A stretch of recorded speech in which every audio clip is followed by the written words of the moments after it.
اعوذ باللہ من الشیطان الرجیم بسم اللہ الرحمن الرحیم وزکریا اذ نادى ربه رب لا تذرنی فردا وانت خیر الوارثین فاستجبنا له ووهبنا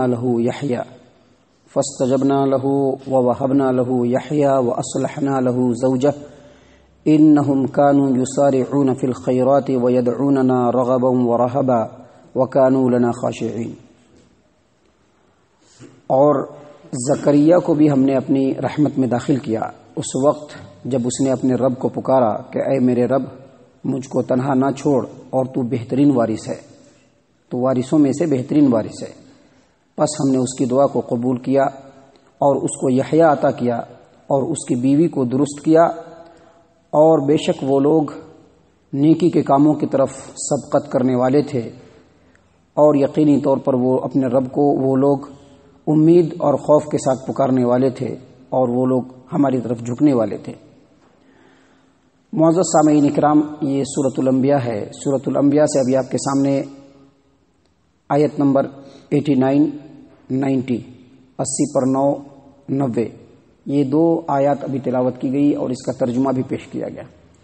جیسا کہ آپ نے ترجمے سے دیکھا، آپ نے معلوم کر لیا کہ اس ترجمے کے حساب سے اللہ تبارک و تعالیٰ نے ان دونوں آیات کریمہ کے اندر زکریا علیہ السلام کا تذکرہ کیا ہے، اور جیسا کہ اس سے پہلے بتلایا جا چکا ہے کہ یہ سورۃ الانبیاء ہے، اور اس سورت میں اللہ تبارک و تعالیٰ نے مشرکین مکہ کے لیے عبرت و نصیحت کی خاطر بہت سارے نبیوں کا تذکرہ کیا ہے، اور انہی نبیوں میں سے ایک نبی زکریا علیہ السلام ہے۔ زکریا علیہ السلام اللہ تبارک و تعالیٰ کے بڑے برگزیدہ بندے، اور آپ کو بتلا دوں کہ یہ نبی اور مریم جو عیسیٰ علیہ السلام کی والدہ ہیں، ان کے خالو بھی ہیں۔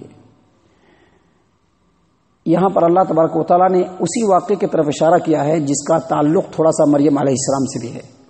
مریم علیہ السلام جب یہ اپنے ماں کے پیٹ میں تھی تو ان کی والدہ نے دعا کیا، اللہ تبارک و تعالیٰ سے نظر مانی، منت مانی کہ اللہ اگر مجھ کو بیٹا پیدا ہوگا، جو بھی میرے پیٹ کے اندر ہے، جب وہ پیدا ہوگا، بیٹے کی تمنا تھی دل کے اندر، بیٹے کی نیت تھی کہ اگر بیٹا پیدا ہوگا تو اس کو بیت المقدس کی خدمت کے لیے وقف کر دیں گے۔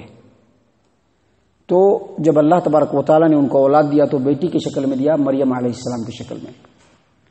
اب ان کو تکلیف، ایک خلش دل کے اندر ہوئی اس بات کی کہ کاش بیٹا پیدا ہوتا، کیونکہ بیٹا اور بیٹی میں فرق ہوتا ہے، بیٹی بیٹا کی طرح سے نہیں ہو سکتا ہے۔ حالانکہ میں نے نظر مانی ہے کہ اس بچے کو جو ہے بیت المقدس کی خدمت کے لیے وقف کریں گے، تو اللہ تبارک و تعالیٰ نے ان کی دعا کو قبول کیا، ان کی منت کو بھی قبول کیا، اور مریم علیہ السلام کو ہی انہوں نے وقف کیا بیت المقدس کے لیے۔ جب بیت المقدس کے جو کمرے ہیں، ان کمروں میں سے ایک کمرہ جب ان کو دیا جانے لگا، اور وقف کی بات جب ہونے لگی کہ ان کو بیت المقدس کی خدمت کے لیے وقف کیا جائے گا، تو چونکہ لڑکی ہیں یہ، تو ان کی دیکھ بھال کون کرے گا، ان کی سرپرستی کون کرے گا، ان کی تربیت کون کرے گا، کس کی ذمہ داری میں دی جائے؟ تو وہاں بہت سارے جو خدمت کرنے والے تھے، عالم تھے، وہاں پہ بہت سارے نگران تھے بیت المقدس کے، اس میں سے ایک زکریا علیہ السلام بھی تھے۔ اور چونکہ یہ ان کے خالو تھے، زکریا علیہ السلام کی والدہ اور مریم علیہ السلام کی والدہ، یہ دونوں، ایک زکریا علیہ السلام کی بیوی اور مریم علیہ السلام کی والدہ، یہ دونوں بہن تھی، تو اس واسطے سے، اس رشتے سے زکریا علیہ السلام مریم علیہ السلام کے خالو لگے، اسی لیے انہی کے ذمے میں دے دیا گیا اور انہی کے سپرد کر دیا گیا۔ اس پورے واقعے کو تفصیل کے ساتھ اللہ تبارک و تعالیٰ نے قرآن کریم سورہ آل عمران آیت نمبر 37 سے لے کر کے 41 تک، 37 نمبر کی آیت کریمہ سے لے کر کے 41 نمبر کی آیات تک اللہ تبارک و تعالیٰ نے تفصیل سے اس واقعے کو بیان کیا ہے۔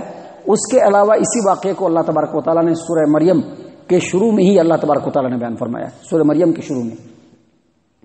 تو جب زکریا علیہ السلام کی ذمہ داری میں مریم علیہ السلام کو دے دیا گیا، اور بیت المقدس میں سے بیت المقدس کے کمروں میں سے ایک کمرہ جب ان کو دے دیا گیا، تو وہاں پر کسی کو بھی جانے کی اجازت نہیں تھی۔ ان کی دیکھ بھال کے لیے زکریا علیہ السلام جاتے، اور وہی جا کر کے، وہاں پہ جا کر کے ان کو کھانا پینا بھی دیتے، اور ان کی دیکھ ریکھ بھی کرتے، ان کی ضروریات بھی پوچھتے، اور پھر اس کو پورا کرتے تھے۔ اللہ تبارک و تعالیٰ نے قرآن کریم کے سورہ آل عمران آیت نمبر 37 میں فرمایا کہ جب بھی زکریا علیہ السلام مریم علیہ السلام کے حجرے میں داخل ہوتے، محراب میں داخل ہوتے، کمرے میں داخل ہوتے، تو وہاں پر مختلف قسم کے پھل دیکھتے.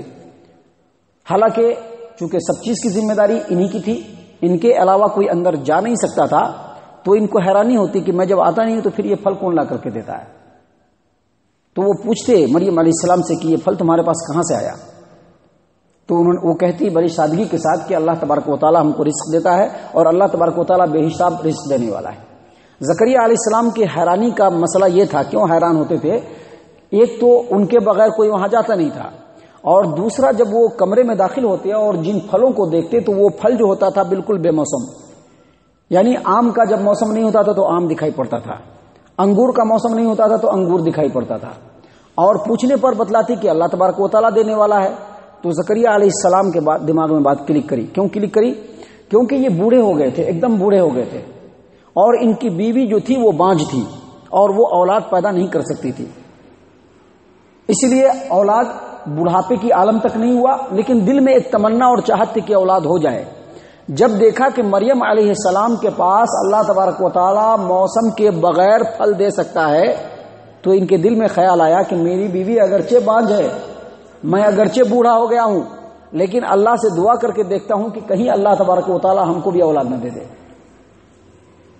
اللہ نے قرآن کریم کے سورہ آل عمران کے اندر فرمایا ہنالک دعا زکریا ربہ، اسی وقت رب زکریا نے اپنے رب سے دعا کیا کہ اللہ مجھ کو اپنی طرف سے، اپنی جانب سے نیک اولاد عنایت فرما.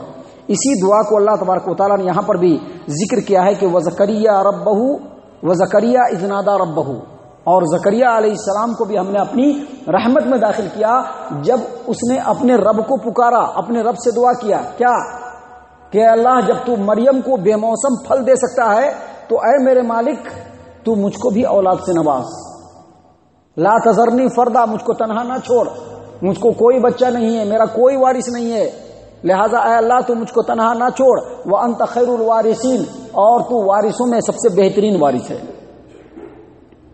اللہ تبارک و تعالیٰ نے زکریا علیہ السلام کی دعا کو قبول فرما لیا، جیسا کہ سورہ آل عمران اور سورہ مریم کے اندر یہ بات بالکل واضح طور پر لکھا ہے کہ اللہ تبارک و تعالیٰ نے ان کی دعا کو قبول کر لیا. اور جب دعا کو قبول کیا تو کہا کہ اللہ تبارک و تعالیٰ تجھ کو بیٹا دینے والا ہے. جو دعا کر رہے تھے اپنے کمرے میں جا کر کے، جہاں پر عبادت کرتے تھے، وہاں پر جا کر کے رب سے دعا فرما رہے ہیں تو فوراً ایک فرشتہ نازل ہوتا ہے اور کہتا ہے کہ اللہ تبارک و تعالیٰ نے کہا ہے کہ تو خوشخبری سنا زکریا کو کہ اس کو اللہ تبارک و تعالیٰ ایک اولاد دینے والا ہے جس کا نام یحییٰ ہوگا. یہی وہ ایک اکیلے پیغمبر ہیں جن کا نام رکھ کر کے اللہ نے بھیجا ہے.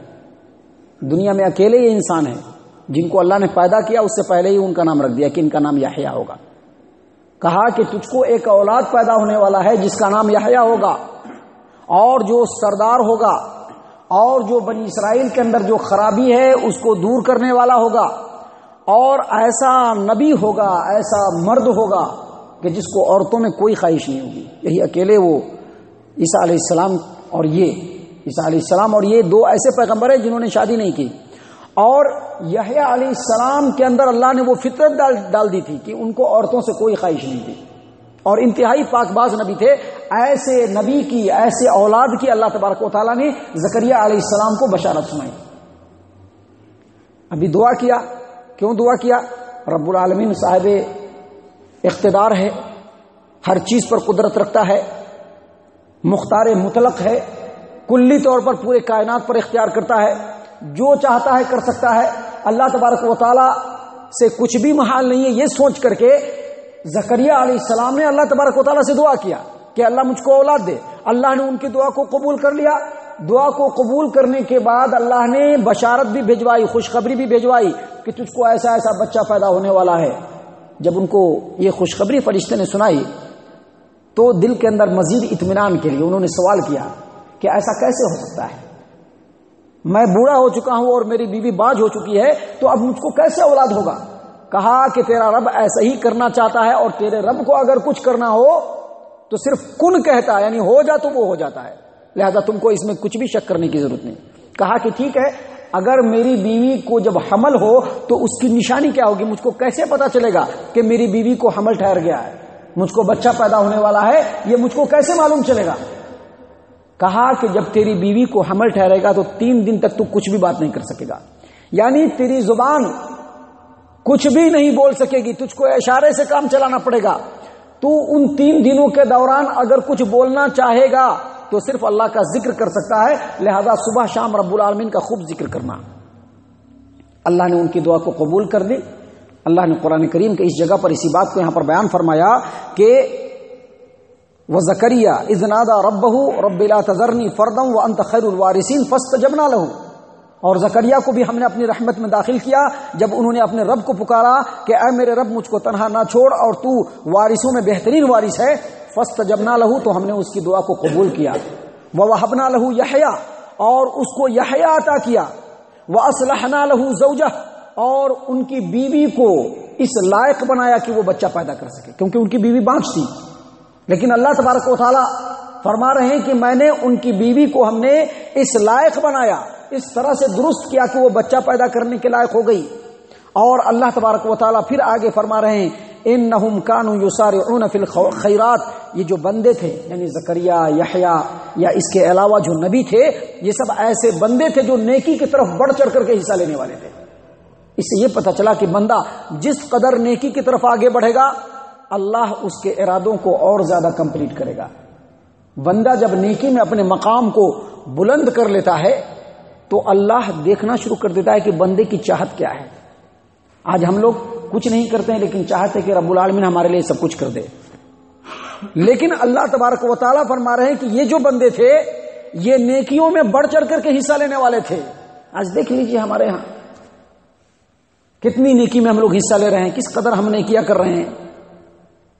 جو 5 وقت کی نماز کو رب العالمین نے فرض قرار دیا ہے اس میں بھی لوگ نہیں پہنچنے کے لیے تیار ہیں، اور اس کے بعد بھی بڑے توحید پرست ہونے کا ڈنکا جو ہے پورے ہندوستان میں پیٹا جاتا ہے کہ ہم لوگ بڑے توحید پرست انسان ہیں۔ ہم لوگ 5 وقت کی نماز جو ہے وہ نہیں ہو پا رہا ہے، اس کے لیے بہت سارے مشاغل ہیں، بہت ساری پریشانیاں ہیں، بہت ساری باتیں ہیں ہمارے ہاں۔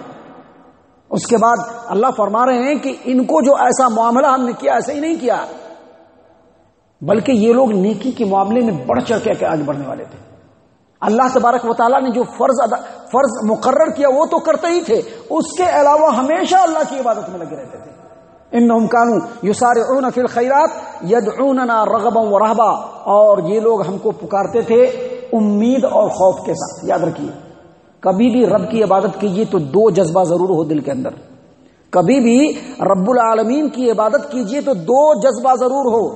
ایک جذبہ یہ ہو کہ رب کے عذاب کا خوف دل کے اندر ہو، کہ رب العالمین شدید العقاب ہے، اگر اس کی فرما برداری نہیں کریں گے، اس کے آگے سر نہیں جھکائیں گے تو اللہ تبارک و تعالیٰ کے عذاب سے بچ نہیں سکیں گے۔ تو اللہ کے عذاب کے خوف سے اللہ کی عبادت کی جائے، نمبر 1۔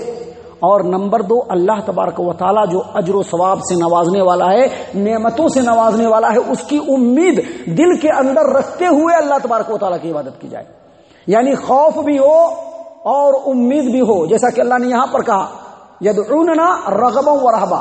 یہ جو لوگ تھے یہ ہم کو کیسے پکارتے تھے؟